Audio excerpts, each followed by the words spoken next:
Welcome to Wyden. I'm Matthew Gonering, the CEO of Wyden, and this event is part of a much larger series of events going on in Madison right now called Forward Fest. So Forward Fest is an 8-day festival bringing together lots of different areas of expertise, a lot of knowledge sharing across entrepreneurship and innovation. And these 8 days include, I believe, almost 50 events. So we are grateful to be one of those events, and hosting Wyden Chats as a part of Forward Fest is quite an honor. So thank you all for coming to Wyden to listen to our guest today. And so let's give our guests a welcome. These are the founders of StoryFirst Media, David and Michael Nielsen. Welcome. Thank you. Thanks for the chance to be here. Thanks for participating in Wyden Chats. Thank you. Absolutely. First of all, I wanted to have everyone here get to know you both a little bit better before we dig in on a few things. So tell us about you, David. Yeah, for the first 20 years of my career, I was focused in the world of print media and actually owned a company in the world of pre-press. So I kind of associate with Wyden's roots because we kind of shared them. So I guess we could have been competitors at one point. So, but anyways. What was the company? Lithoplate. They were based in Brookfield, Wisconsin.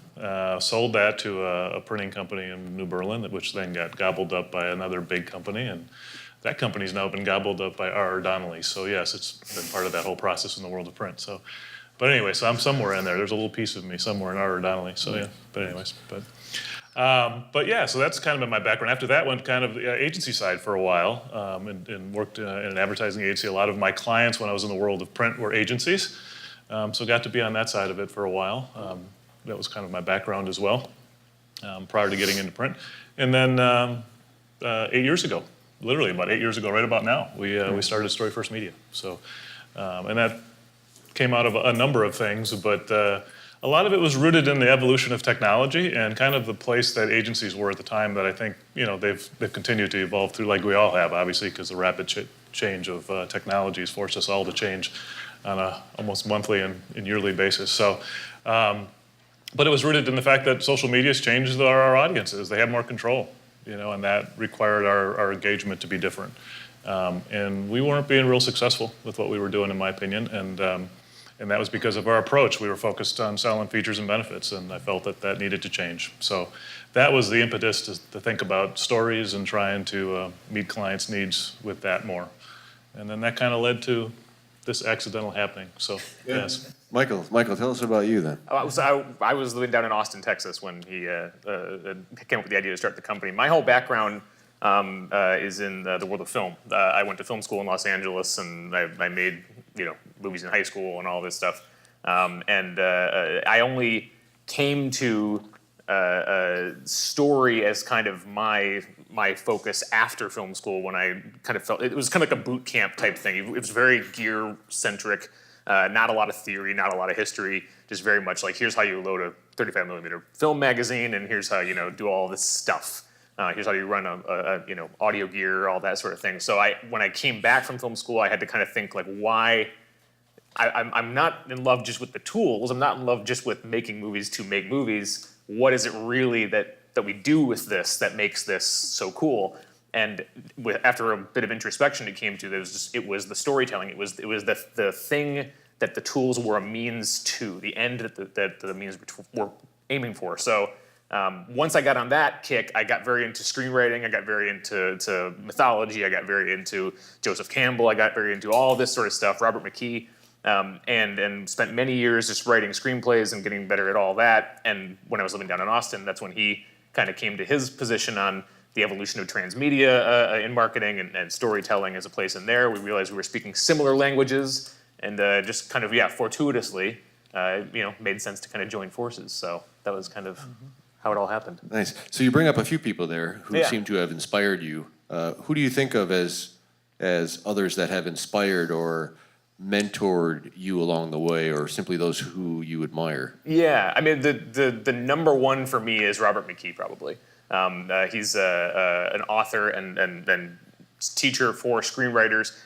In recent years, he has actually pivoted and has teaches for business as well.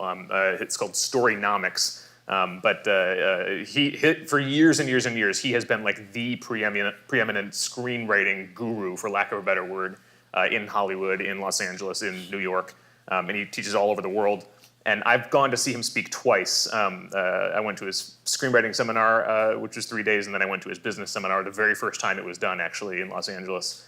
And he's just, no one has crystallized the mechanics of storytelling as a thing, as an actual device, in quite the same way he has. Others have tried, others have done their own way.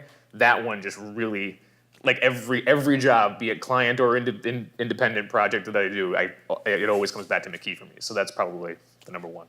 Nice, thank you for sharing that. How about you, David? Any mentors, people that you have admired, people that have inspired you along the way? Yeah, I mean, personal, and then obviously ones in the world a little bit. When I think about the things that, people that are kind of, equivalent to the McKees of the world would be people like Gary Vaynerchuk would be one, Seth Godin. I think I probably go to the side of the marketing of it a little bit more because we're rooted, a little bit differently there. That'll be a theme that keeps coming up. Yeah.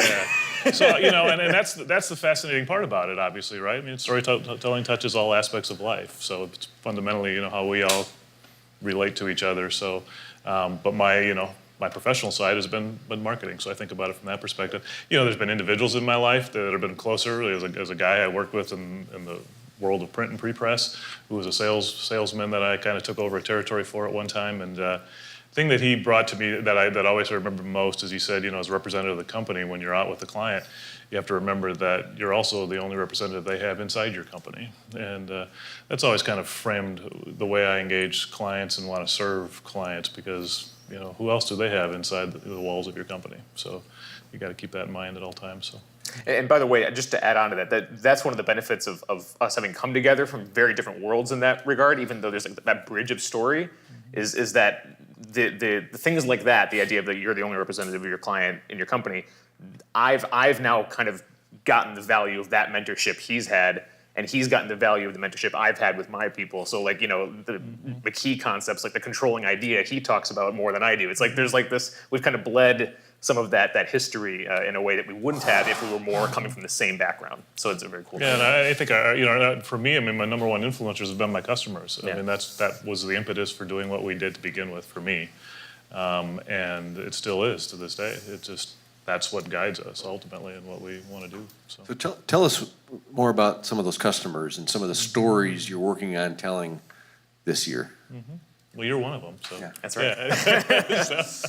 Actually, yeah, exactly. So there you go. Here's the customer. But our customers are pretty wide ranging. They go from anything from like Wisconsin Milk Marketing Board to University of Chicago to we're doing something for Wisconsin Public Radio now.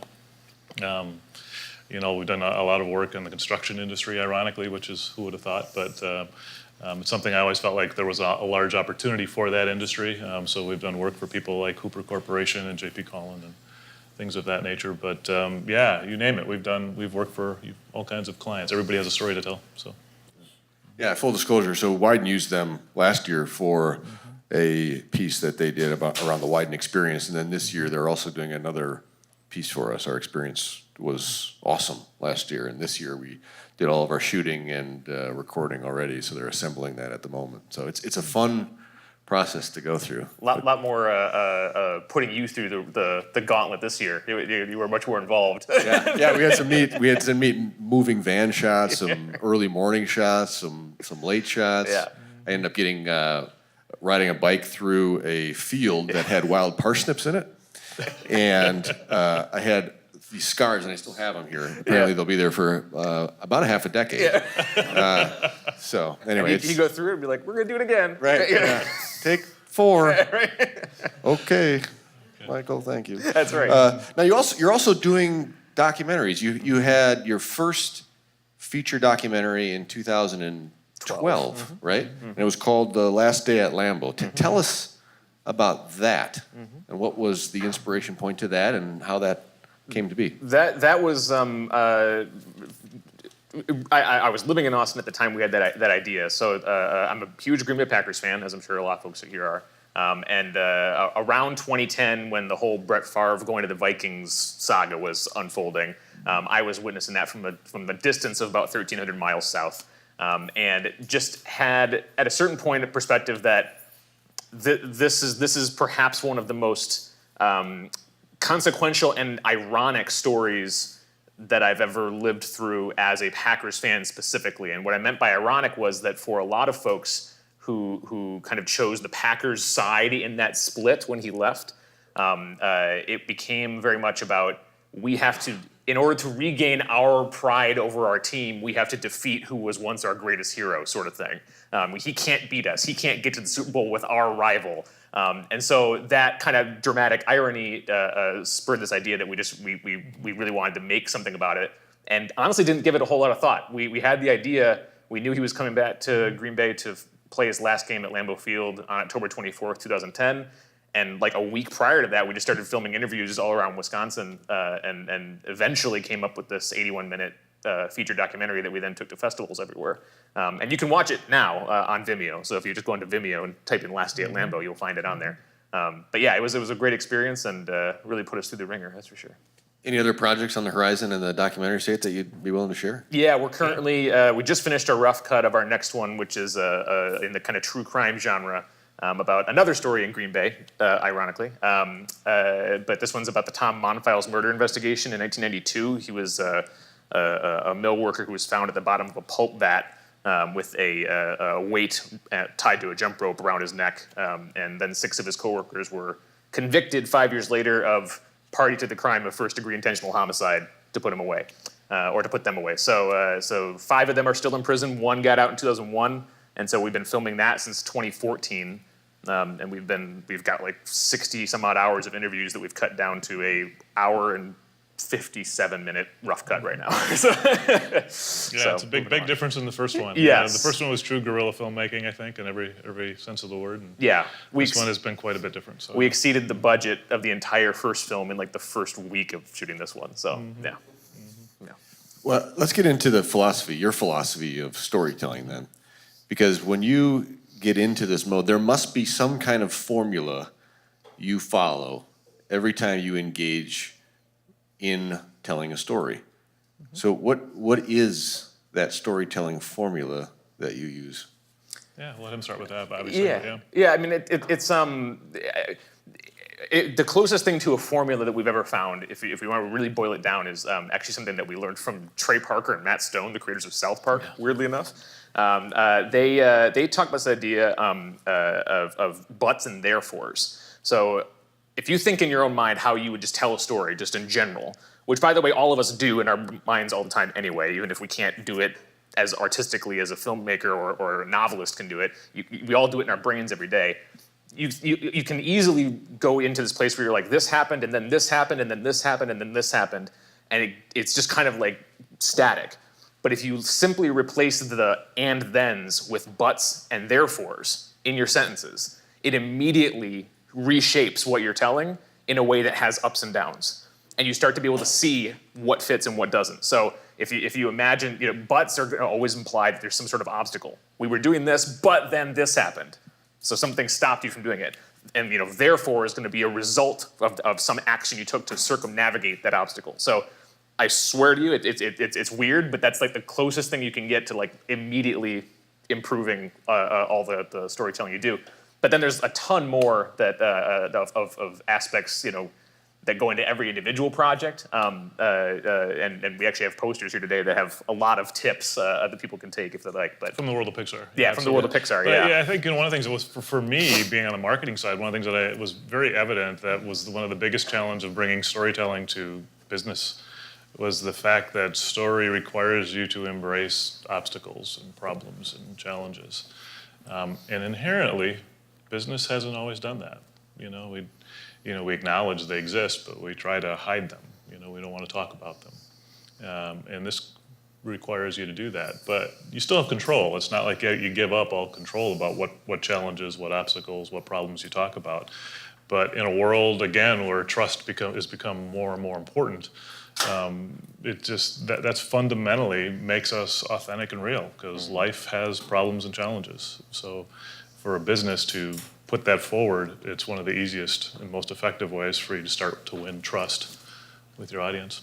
I feel like in the business side, even in the training there, it's always, don't use but. Yeah. You should insert with and, like, Completely. and let's like do a continuation, it's more collaboration, but you're forcing the but and the therefore to tell the story, so it's the opposite. Yeah, Right. and it does take some convincing a lot of times, and we does. understand why. Like that, Right. it makes sense why we've arrived at that place in business. But if you think of any of us, if we're at a talk, if we're at a PowerPoint presentation, if we're in a meeting, and someone's just blowing sunshine the whole time, we're immediately going, well, okay, you're lying to me. You're not telling me the whole truth. You're hiding something from me. There's really more to this. You're arguing in your brain with whatever it is you're watching. You can disarm that immediately if you embrace some sort of obstacle. Because an obstacle doesn't necessarily mean that, this was hard for us, therefore don't hire us, or this was difficult for us, therefore we're bad at our job. What it means is you, like everyone else in the world, have encountered something difficult and you've worked to overcome it or circumnavigate it, which actually shows that you are really good at your job. So, to use as an example, one of our longtime clients is JP Cullen, and they've really embraced this with their whole kind of branding philosophy as the tough job experts. So we tell stories for them about their jobs and literally zero in on what was the hardest part of building this building. What was the thing that gave you guys pause, where you really had to step back for a second and kind of go like, well, how are we going to solve this? They get into a place where they've built a building and they need to get this big piece of equipment in, but there's no hole big enough to do it. How do you do this? And telling the story of the innovation that they embrace to overcome those obstacles actually makes them seem more able to do their job than if you had never talked about the hardship in the first place. This dramatic choice that you brought up several times now, is this something that you have to dig and dig and dig to find? And do you manufacture these dramatic choices if they don't exist? Right. And could you as a consumer of a story tell when those things are being forced? If you have, I believe so, and I don't think you have to dig very hard at all. Yeah. I mean, again, it's just fundamental to life, right? How many obstacles are you going to have today in the Right. course of doing your job? There's going to be many. There's going to be, we all have them. Are they all really story worthy from a sense of a marketing purpose? Maybe not, but throughout the course of, day after day and week after week, there's certainly going to be ones within there that are. You're solving a client's problem somewhere today, probably. Was it unique? And if it was, it's probably got a story in it. So I don't think they're hard to dig, and I think if you do manufacture them, yeah, I think people see them pretty quickly. If not immediately, over a period of time, if you continue to do that. So yeah, I don't think we live in an environment where you can manufacture them. So. and think about this. What's the alternative to this? The alternative to not embracing obstacle, the alternative to not embracing difficulty, is that you're saying everything is easily achieved perfection, and no one relates to that. No one believes it. Everyone's always going to argue with it. So it's kind of one or the other. It's pretty binary actually. If a lot of businesses try to make it seem like, yeah, we just knew how to solve this and we just had the answer and that was that. And it's like, well, okay, but I don't have any way to grab that. That doesn't seem like real life to me. Tell me that you had this figured out, but then you lost the patent on this thing, so you had to go back to your R&D department. You had to re-innovate and innovate again. And then you came out with something even better as a result that you never would have had before. And that actually I relate to. That I actually believe, and that will actually endear me more. So how do you get these customers of yours then to be vulnerable enough to share these things? These are, to stop blowing sunshine, right? Was that right? Blowing sunshine? Blowing sunshine. Exactly. I just cut the phrase off. There you go. There you go. Exactly. Yeah. It's not easy. It's not. But it's you'd ask about mentors and influencers. For me, quite honestly, I come at it from a marketing perspective and a story perspective from that. He came at it from the film perspective, and because of the way he studied story after that, he came about it from a life perspective. So he kind of became one of those for me. He became an influencer, and one of the things he said to me once that I'm sure came from what he had learned from other people was that story is a tool for life. It's how we make sense of the world around us. And when I think about that, about trying to get a client to be able to move forward with the trust to be able to do those things, it's building that relationship. It takes time. And probably one of the biggest challenges we have is, we oftentimes get hired to execute a tactic or a function or a piece of marketing material, be it a video or whatnot. And that oftentimes people want to get right into the the execution phase, and we've got to get to know you. We've got to spend time with you, and we've got to understand the challenges and problems a little bit. And we do that with you. We do that when we're away from you as well, trying to understand it. But yeah, it's a time. It doesn't come immediately. More and more examples of other people doing it. We always talk the most powerful story you can tell is your client's story, and have them tell it versus you. And the hierarchy of trust in today's world is the least trusting voice is the voice of the company. The second most trusted would be the voice of your employees, and then ultimately the most trusted would be the voice of your customers. So the more we can get people to do it, the more it makes it easier for others to do it. By nature we're followers, right? Most of us. So people don't trust me is what I heard there. Tell us about, you introduced this gift that you have for everyone here. So this poster that is available to everyone as you leave, but it's Pixar's 22 Rules of Storytelling. Yep. So give us a preview of this. We can only take credit for the design. The ideas and the literal phrasing and everything is from the Twitter feed of a producer at Pixar. I don't think she's a producer there anymore. But they're just brilliant. They've been passed around in the film community for years. Again, these are not. It's a little bit like health and fitness advice in the sense that it's never really new. It's just a new way of phrasing stuff we've known forever. So like I'm not saying that these are like, oh, she figured it out. She just has phrased it in 140 character bites that act in ways that actually are applicable to what you could do. So it's written for screenwriters, obviously, but honestly, if you look at this, I think a lot of it you'd be able to apply immediately to the way you're just communicating in general. Because as he said, that and I'm flattered that you brought up the storytelling as a way for life, but it's that is, if you think of talk to the Joseph Campbells of the world. Joseph Campbell was a cultural anthropologist who died in the 80s, but wrote The Hero with a Thousand Faces, which inspired Star Wars and a whole bunch of things. He compared religions and ancient mythologies over the years, and that as well as the other side of the spectrum with research in neuroscience and early childhood development, you start to see that storytelling and narrative specifically is literally the way that we work our way through things and make sense of things throughout our day.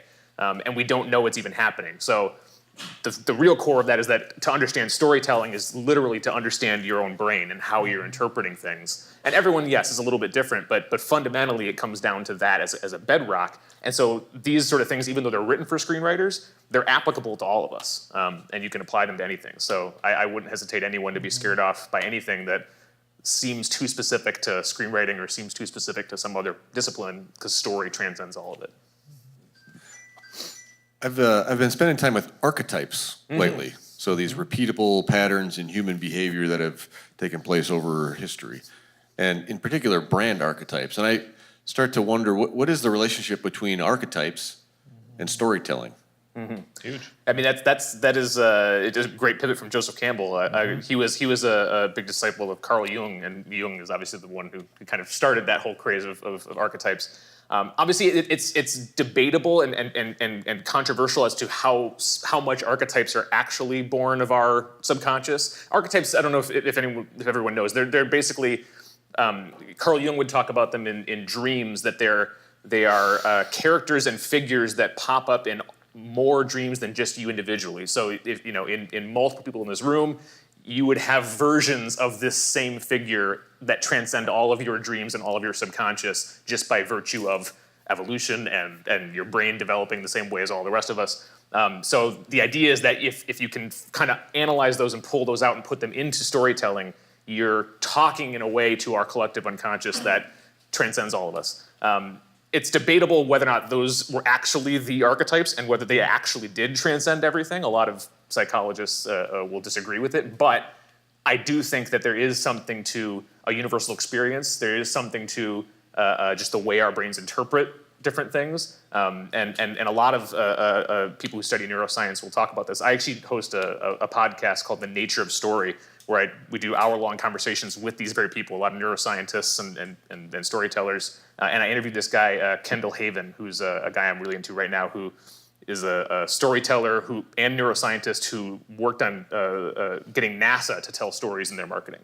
And he talks a lot about kind of his version of archetypes. But there's a lot of different kind of ways to think about this. But yeah, I do think that there is basically what archetypes for me do is they make me trust the process. That there is, if we just follow this form, I know that it works for everyone's brains. It's like it is something that kind of cuts through the arguments that happen with normal rhetoric, like in a PowerPoint presentation where you're arguing at every point on the screen. Narrative structure does kind of cut through that in some way because it hits us as more true, more honest in some way, and archetypes are a part of that. So, And this is somewhat, it seems to be related to the characters in the story. Like the characters have to play out a certain archetype, or they're progressing through some kind of pattern. And it's also, when I heard you talk about the story of your life and saying really that we're all the characters in our own story, and that characters have a powerful contribution to these stories. And I'm wondering about characters, and in particular how you condition a character, how you get a character in your stories ready to go. How do you prepare those people? do you mean in nonfiction? How do we shape you? Yeah, in the brand storytelling and Right. also in the documentary storytelling. Yeah, I mean, a lot of that is just getting people to recognize that they know the story. I think one of the things in the world of marketing is we want to be prepared for everything, right? We want to have the answer prepared. We want to make sure we get it right. We want to rehearse it, and we don't want to screw up, right?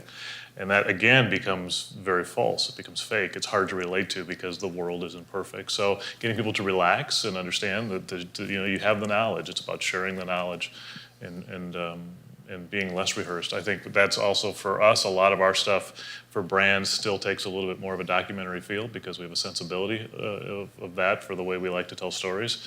And a lot of that comes from interviewing in the art and craft of interviewing, and that is as much conversation as it is anything.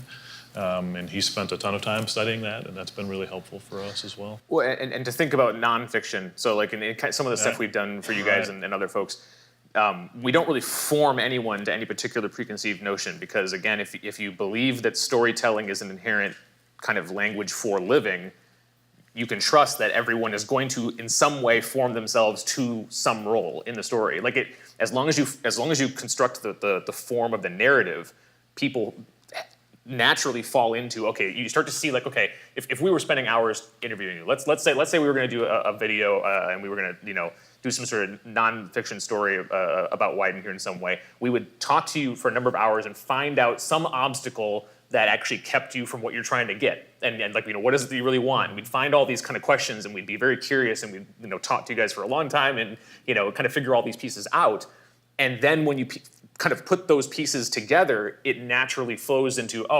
this is it follows that story form, and it actually works in the brain in some way that way. It's not so much about and this is where I think a lot of documentary filmmakers go wrong is it's not so much about coercing life to fit narrative. It's about understanding that life is narrative. So you don't even really have to force it. It will fall there. Just trust the process. Do you have favorite characters that you admire in stories, fiction or nonfiction, that you have watched, you have heard, you have seen? Like you have a list of favorite characters. Well, in real life, I think you mentioned Gary Vaynerchuk is one that's right now. Yeah, he's absolutely. pretty compelling in telling his own story. He lives it every day. Yeah. He has a videographer following him every day, virtually all day. So, Yeah. In today's world about embracing technology and living your life open, there's probably no more extreme example than that. But Well, he understands the structure of his story in a way that is very hard to do on yourself. He understands that his whole thing, what he's been pursuing, he created a literal object of desire in the idea of he wants to buy the New York Jets one day.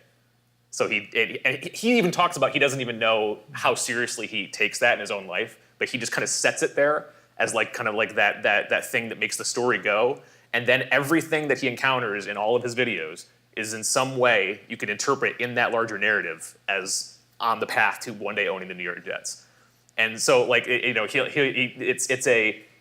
you can hear the story of him and starting a wine business with his father and leaving the wine business to start his own marketing company and all these things, and they're all interpreted in that context of his life story to one day own the New York Jets. And it's an awareness of narrative structure in your own life that I don't see a lot of. It's hard for anybody to do on yourself. It's very interesting. So he's great at that.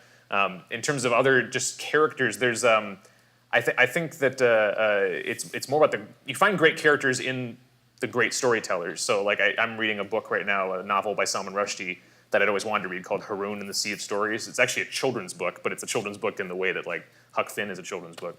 And it's all about a storyteller who loses his connection to that storytelling juice, the sea of stories in his world. He can't tell stories anymore after a divorce, and it's up to his son to then go to the literal sea of stories, a metaphorical place, to like reconnect his father to that source of things, and then he can tell stories again and everything. So those are the kind of places where you find great modern myths and that speak to you in the same way as the ancient ones. Any questions popping up out here? Yes. Do you think our president is a good Wow. I think he's a great implied storyteller. I in the sense of he if you just think of language, there's a lot of thinking back to like Robert McKee when I think about this stuff. Robert McKee will talk about the idea that like a billboard, for example, in marketing parlance, can just suggest a whole narrative without being a narrative itself. I think he's expert at that. I think he can just say half a sentence and like people know, like they can fill in the rest of it. Like and everyone has like their own version of it based on what he says. But it launches a certain a completion of the thought just based on the way he talks, and I don't know if it's conscious at all. I don't think he hasn't like studied this. It's just kind of what he does. Second nature. Yeah, second nature. But there is a you can contrast that with people who tell more complete full narratives, and it's very interesting. Yeah, I think a lot about that, but I don't have it fully figured out yet. I think fundamentally that's something we talk to people about is just getting right with. Storytelling is a tool, and it can be used for good and for evil. So I'm not saying that that's the case here, but I'm just saying that it's a tool that can be wielded in a lot of different ways, and people will do that. I think from a world of marketing, that gets back to creating or cultivating stories that are not authentic and real.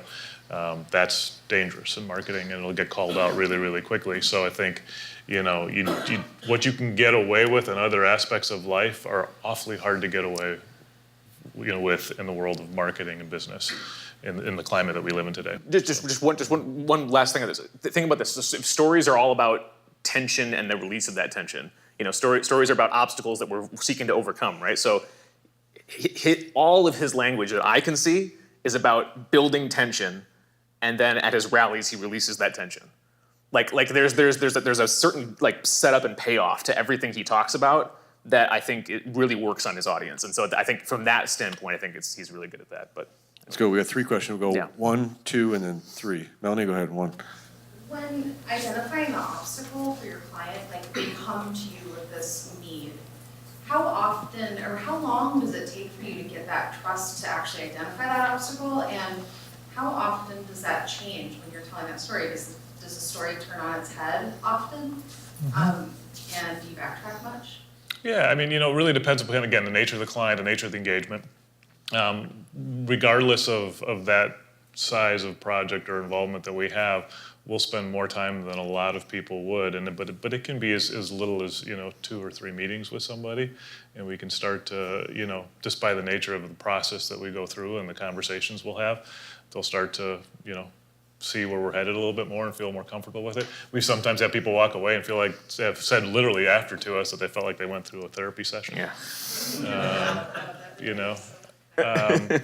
Didn't quite know how to take that the first time that was said to us, but anyways.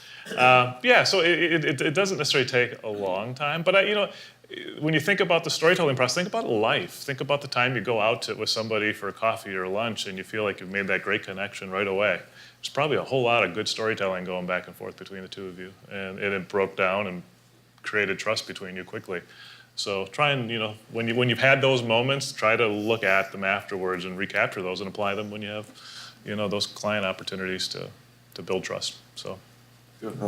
Is it challenging for family members like father and son to work in the same business? Same company?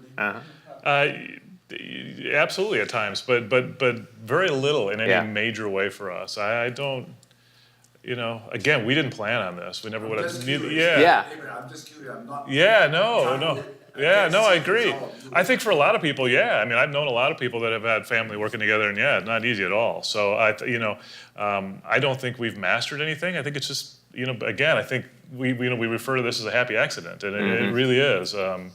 We work well together. I think part of it is we come from different, again, sensibilities, different minds, and we've found an ability to really respect that. And understand our core strengths are different. I'm a storyteller. I'm not a storyteller like him, and I never would profess to be one. But I'm definitely a storyteller, and I understand how to apply it to the aspects of what our clients are trying to do. So I have that part of my brain working all the time. He can take it to a depth on a routine level that I can't do. So yeah. Well, and I also think the key part of that I always think about is the fact that we both came to this partnership by choice. Right. So if it had been like a lot of family businesses where I'd been brought up with the understanding that one day I would be in the family business, that might be different. But we both kind of came to this logically, and through providence or whatever, it just worked out that way. So that it started from a place of no tension and has continued from a place of we just know we kind of have two halves of the yin and yang. He's got the client marketing business side, and I get lost in the clouds all the time. As far as he knew, I spent my life selling, and he Yeah. hates advertising, marketing, and selling. Right? We've gotten into shouting matches about that early on. Yeah. Early on we did. Yeah. We did because selling was an evil thing to Yeah. him, right? Yeah. But, Yeah. But so yeah, absolutely. We've grown through those things, and we both have been reshaped by it, Yeah. which has been a great thing. So. So I'm gonna get right in the middle of the argument here. Yeah. Which one, the president or the Right. father son? Okay.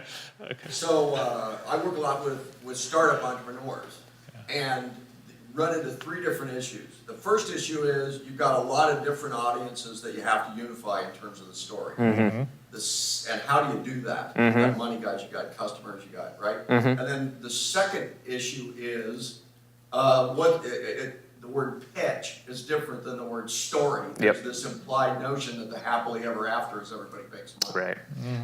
And then the third issue is it more important for the money piece to be the central core of what's going on? What's the difference between a startup story, where the story is inherently unfinished, you're in the middle of an improvisation. Yeah. The object of a startup is to stay alive until you figure out what the end of the story is. Right.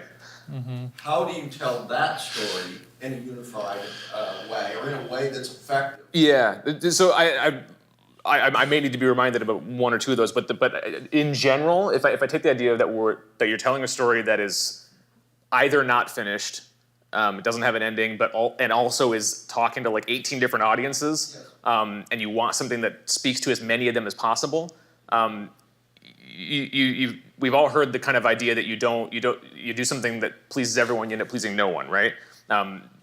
Basically, the way we think about this is that you have to tell stories that are high level enough to kind of your own to the larger goal, the larger object of desire that your company is representing a pursuit towards, and how you're trying to overcome obstacles to get there. The more detail you infuse into those stories, the more you are choosing the audience that you are going to actually be speaking to with this, and you start narrowing it and closing doors. So a big thing that Kendall Haven talks about, and he talks about this in the podcast where I interviewed him, you have to think a lot about prior knowledge on the part of the audience. So if you tell a story that requires a lot of prior knowledge, then you are speaking to an audience that is already in a different place in the customer relationship, if we're talking business, right? So like if we're telling a story that assumes a lot of knowledge about the product or assumes a lot of knowledge about the market, you're talking to people who are past the introductory stage. So for a startup, you don't want to be doing that.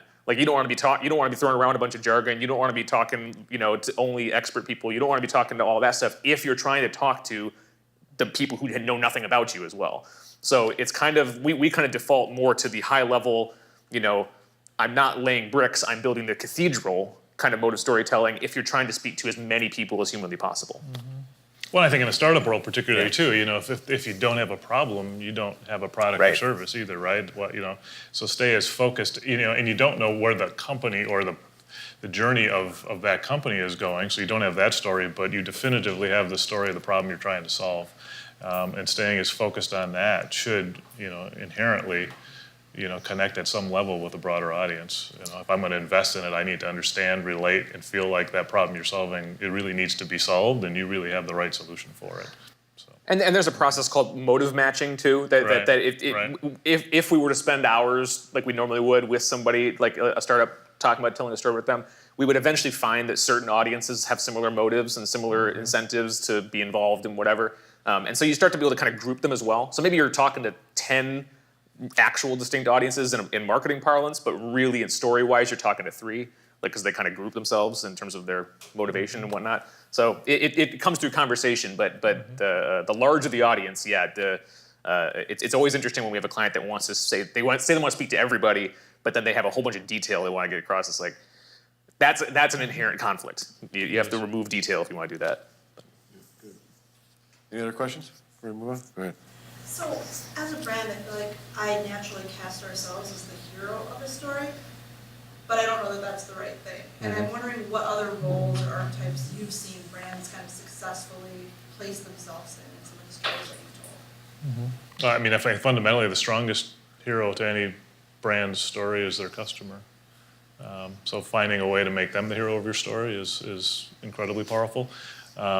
You know, I'm going to be a member as another audience or another potential customer of yours. I'm going to relate to that a lot quicker. I'm going to want to be that hero. I'm going to want to have that experience, and you know, that outcome that hopefully is good, or at least that positive journey and experience that they've had with you. So, yeah, I don't know what we from your perspective. You know, I one way that I agree that if you want to talk like Robert McKee, my idol again, he will be hard and fast say the customer is always the main character of your story. I won't always go that far, but I hear the philosophy there. But another way I've always thought of it or heard of it that really helped me was when I was researching Kickstarter videos and how those work specifically as opposed to other videos. And one of the things that was brought up by someone who's done a ton of them was you have to phrase crowdfunding and fundraising type things in a way that's like join the movement that's already there. Your product isn't starting something. Your film, your whatever, your project you're raising money for isn't starting something necessarily. It's already joining something that was there, and you're kind of helping carry it forward to its logical endpoint. And when I heard that, I was like, well, yeah, you could pretty much apply that to any of the stories that we tell right now, in the sense that if you think your product or service actually is a solution for an actual need out there, then there's already forward momentum outside of your company towards that object of desire. So talk about that, tell that story, and how your company or product is helping that along the way. And that thing is usually a customer who's on that path and desires whatever that thing is. And the company and the product and the service is like one of those sages along the way that like is helping solve a problem and then carry them on to the next stage. One more over here.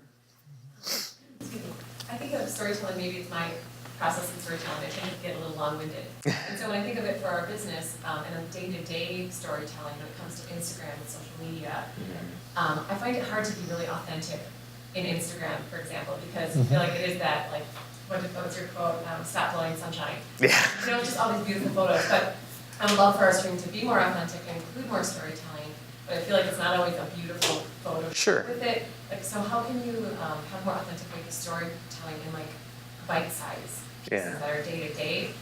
Does that make sense? Yeah.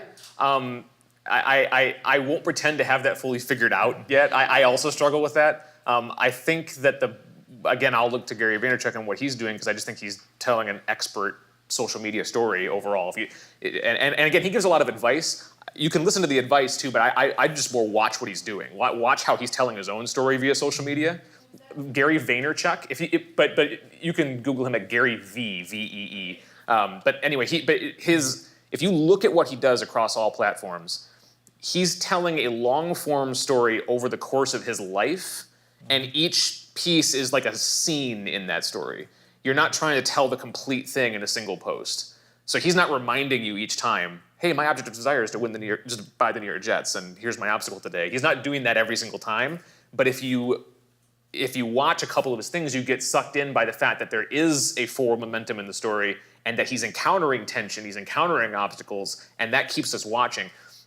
Side note, if you go to a movie and you just are bored to tears by it, I'm really bummed out. I went and saw the new Steven Soderbergh movie yesterday. I was bored out of my mind. I'm such a fan. I'm bummed by that. But it's because there's no tension in the whole movie.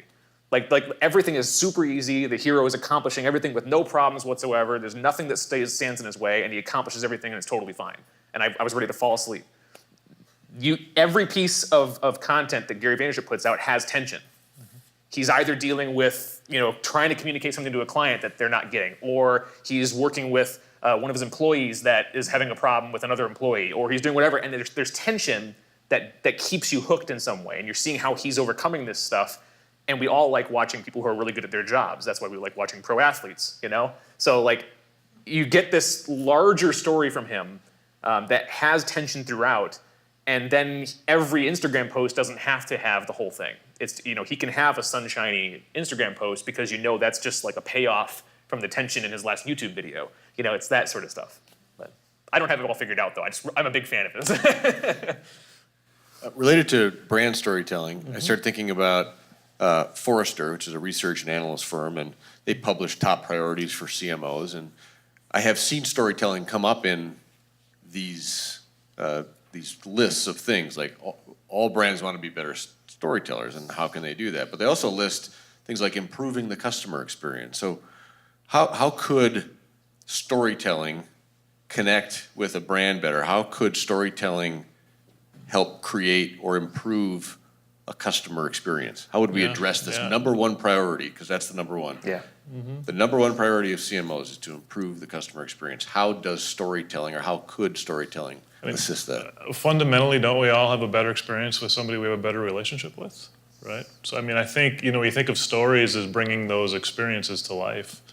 Then I think fundamentally, the better stories you can tell, the more often you can share stories, the likelihood that you're going to have better, stronger relationships quicker is going to be there. So, we get very tactical, but oftentimes, a classic example, one of the biggest challenges I have, I've been married for a long time to a wonderful, wonderful woman, and his mother, and one of the biggest challenges I'll have is, as a guy, is when she's talking about a challenge in her day, is I'll solve the problem for her, right?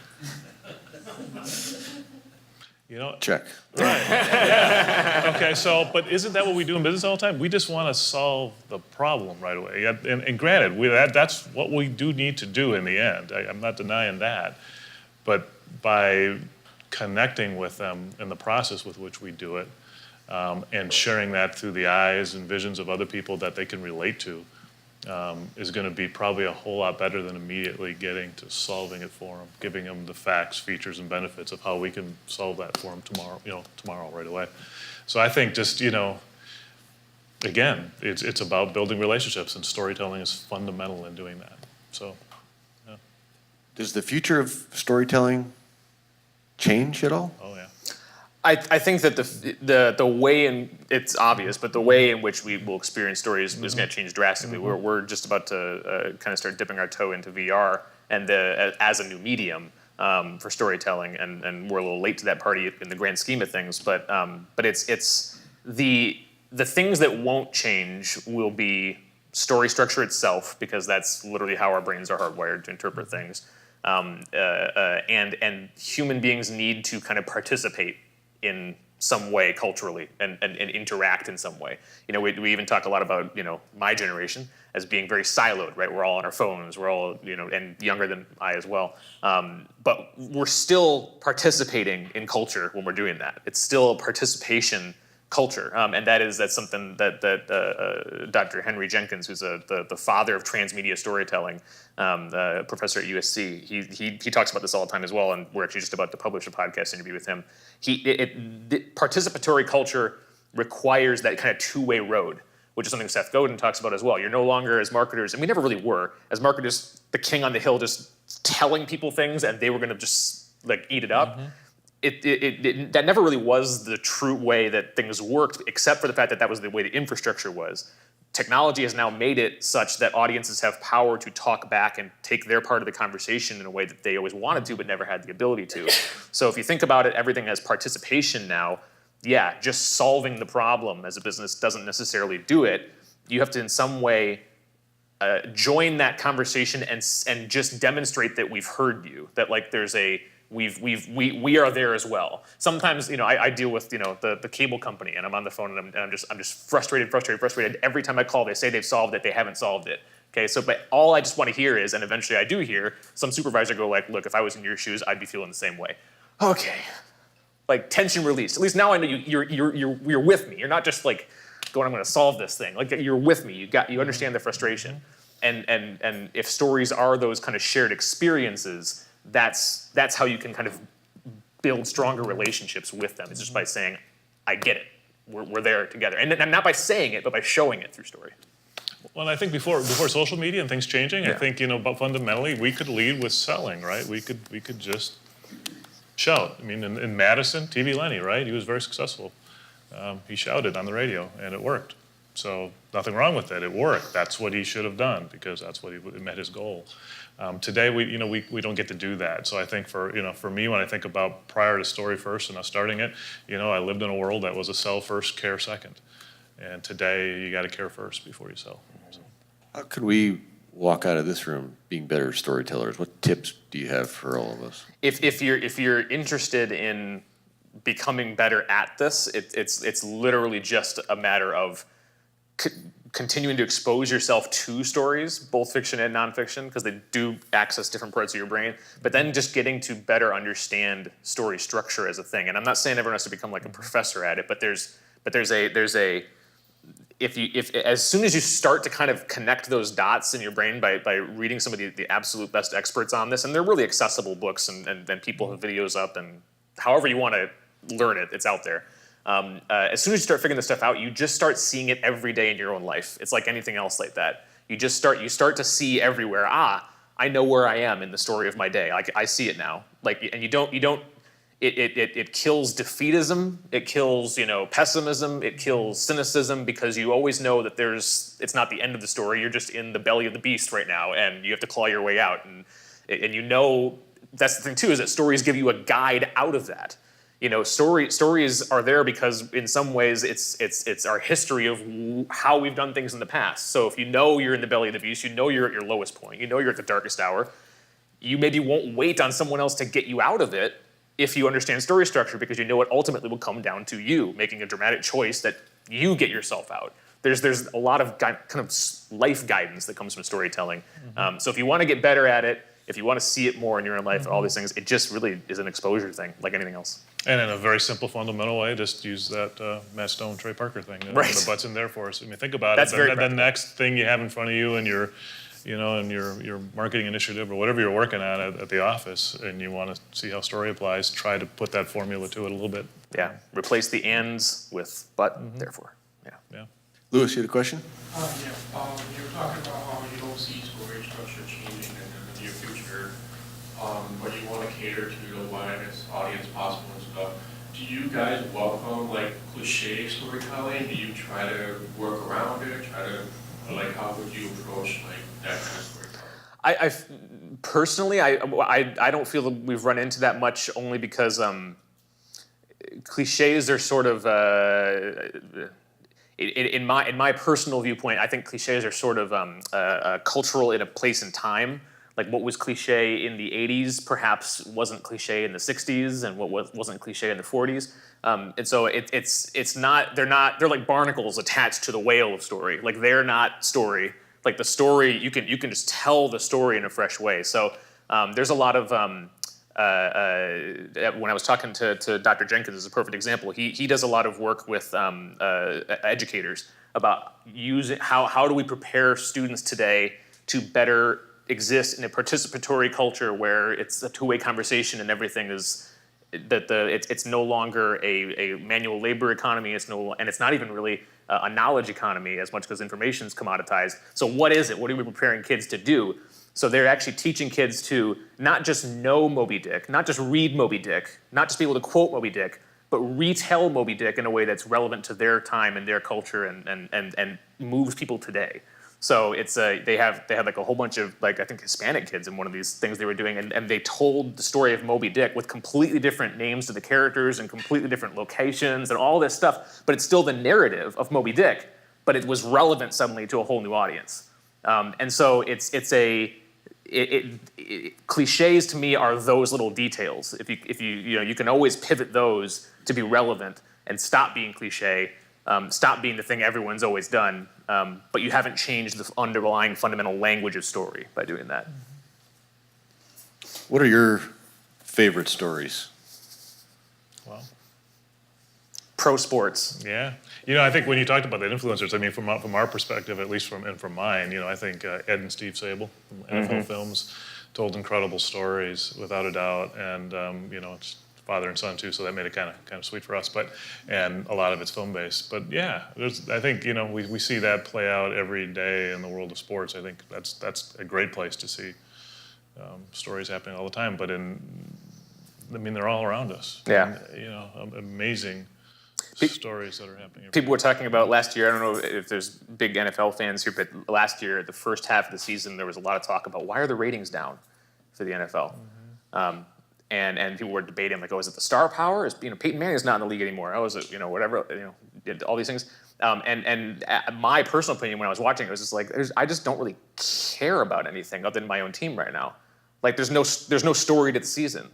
Like as you got on later and later, and it looked like Tom Brady was actually going to win the Super Bowl and actually take the trophy from Roger Goodell after all the tension between them. Suddenly, a story emerged. But pro sports need a story like anything else, and inherently, every game or match is one. But even that, you've got these characters that transcend kind of the whole season and whole careers and everything. And it's unpredictable. You never get the cliches in pro sports, because it's live, it's happening. If it falls into a cliche, it's sort of like, well, it's amazing that it fell into a cliche. It's incredible. I love that. I actually, pro sports perfectly follow the but, therefore, tension, release tension metaphors of all that stuff. So there's not, the Game 7 thing always bothered me. Like, really, it's always going to Game 7? Right. Are you serious? Yeah, I know. It happens all the time. I know. And if it keeps happening, yeah, that will get dull. If it's every season, that's what happens. Yeah. But logic says it probably won't, and then when it happens again, it'll have a renewed freshness. Yeah. Any other questions popping up on here? I was just wondering about, I keep thinking about the results of storytelling and how it impacts a brand, and I was wondering if you have any good stories yourself about a brand you've worked with where you've changed their story in some way, just changed their messaging in some way, and what the results were. Oh, I think JP Cullen would be a great example for us. They came to us at the point at which they were doing some of their rebranding several years ago, and they had defined themselves as the tough job experts, and that was given to us. We didn't come up with that. Right. When they brought it to us, of course, you have your cynical hat on, right? And we're just like, okay, really?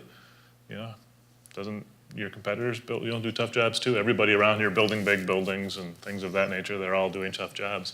We dug into it a lot more, looked at their history, and they really did have a rooted history towards running towards problem-challenging projects that other people ran away from. One being an example, they were only one of a couple people or a couple companies that bid on the renovation of the Capitol.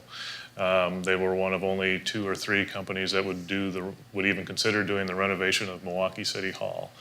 There's a variety of reasons why that was, but the point being is they've had that, and that ran even older than that in their history. So we embraced that, and we just looked at stories that we could find that they were willing to tell, again, because of the trust factor and being new to doing it. And they got more and more comfortable with it. And those stories have led to great success for them. And frankly, they haven't even used them as well as they could have. Right. But they've still had great success with them. They've used them in their bid process. And right now we can track it to, well in excess of $100 million worth of opportunities that they've gotten as a result of sharing those stories. Literally to the point of customers coming back to them and said, we chose you after you shared that story with me. Right. So it can't be any more direct than that. That's about as good as you can get. So yeah, but that was them really embracing it to the point of I think the one that was most amazing and most powerful to us, it was their Milwaukee City Hall story. That I don't know if anybody's familiar with that in the news, but that job went haywire and bad. The Milwaukee City Hall has big gargoyles and terracotta tiles and things up on it. It's an incredible building to begin with, but they were renovating that and redoing all of that, and some of those started falling off and hitting the sidewalk down below. Somebody was going to die real quick if that didn't get solved, right? And that was all around the time where actually there was another big thing that happened in Milwaukee where a piece of the side of a building did fall off and kill somebody on not one of their projects, but another thing. So, By the way, before you continue, I'll just point out, everyone leans forward, right? When you hear this, like, now you all want to know how they solved this, right? What was the end of this? What's going to happen next? Yeah. That's because you present an obstacle. If there's no obstacle, there's no story. But yeah. and you can bet that they got a call real quick, and they came into a room in City Hall, and people were on them. And they could have made that a much bigger problem, and they just embraced it and said, okay, whatever it takes, we're going to solve it. And this was a $70-some million project, and more than likely they were going to have to redo a large part of the $70-some million project, right? Well, they chased it to figure it out. It turns out it wasn't their problem at all that caused it. They executed it, but it was an engineering problem. It was an engineering design problem that they did not have control over. They executed. That's what it turned out to be. But they didn't go in pointing fingers at engineers or anybody else. They just dug in to try and solve the problem and figured out that the answer would come out. So they literally embraced telling that story. I mean, we have their client talking about that. But in the world around them, I mean, you talk to people on the streets about that may have heard about it, and they probably still think it might have been J.P. Collins' problem. So, the news grabs a hold of a story like that, and they had a lot of PR nightmares with that for a while. But people come away from that story, if you're a prospective client, not feeling that J.P. Cullen's incompetent. You come away feeling, when the shit hits the fan, they're a good partner to have with us. J.P. Collins is going to be there. Yeah. What's the ultimate tough job? The job that went Right. bad, right? And you got to deal with it. Yeah. And how do you deal with it? Yeah. And they dealt with it incredibly well, to the point of their customer being incredibly happy and willing Right. to tell the story and share the story. So As we come to the end here, where can people learn more about you? StoryFirst Media, at StoryFirst Media, any place that you Google that, you're going to find us, as far as obviously any of the social medias. Obviously the podcast would be a great place, which is The Nature of Story. The Nature of Story, that they're hour-long conversations that we're bringing on everyone from neuroscientists to filmmakers to everybody in between. That's a new thing. Yeah. Michael leads that, and it's we've got 3 up right now, but we've got about another 8 Fourth or so. up this morning. 4th up. Okay, so we got about Yeah.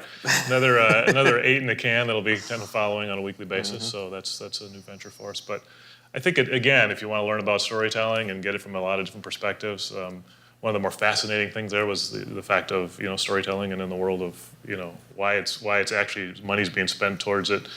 Research is rooted in the world of our military, and money's being spent there because of fighting wars today. We need to use story more than bombs and bullets. That's the most fascinating Our thing. government is finally acknowledging that. That's the So reason a that good we thing. know a lot of the scientific knowledge we have about the way stories work in our brains now is it was only in peripheral childhood development research before this, but about 15 years ago, DARPA invested heavily in studying literally how stories release oxytocin in our brain and can, create shared experiences. And our military is using that overseas to combat ISIS right now. It's crazy. Yeah. So anyway, I think you can learn a lot, but you can find us there.